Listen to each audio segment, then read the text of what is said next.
Thank you. Most members of Congress were not in Washington when the news broke about Osama bin Laden's death. And as they return to D.C. to resume their work on the budget and other big issues, they do so with a sense of relief that the hunt for the world's most wanted man is finally over. Everyone showed such great resolve to make sure that bin Laden was brought to justice, and he was, and we should be grateful and so incredibly proud. Boca Raton Congressman Deutch was on a flight back from Israel when the big news broke. Osama bin Laden killed by U.S. Special Forces.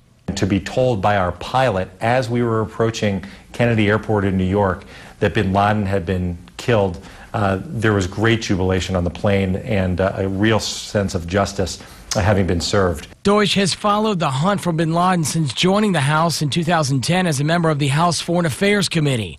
His Republican counterpart, Allen West, was on the ground as part of the fight against al-Qaeda.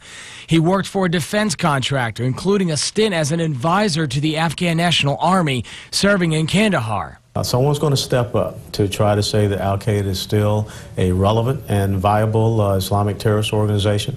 So we can't just continue to dance in the end zone. We have to be prepared for the retaliatory attacks. West is giving special praise to the military forces led by General Petraeus, who were involved in killing Osama bin Laden. He says the death of al-Qaeda's leader has special significance in South Florida. It's kind of personal down in South Florida when you consider the fact Mohammed Atta and about 5 or 6 other of the co-conspirators of 9/11 were living right there in Broward County. And we have more reaction from Florida's political leaders coming up at 5:30. We'll hear from Senator Bill Nelson and Governor Rick Scott, who are both in Tallahassee today. And coming up at 6, you'll hear from Congressman Tom Rooney, just back from a trip to Pakistan, where he just may have met with some of those Navy SEALs who pulled off the mission that killed bin Laden.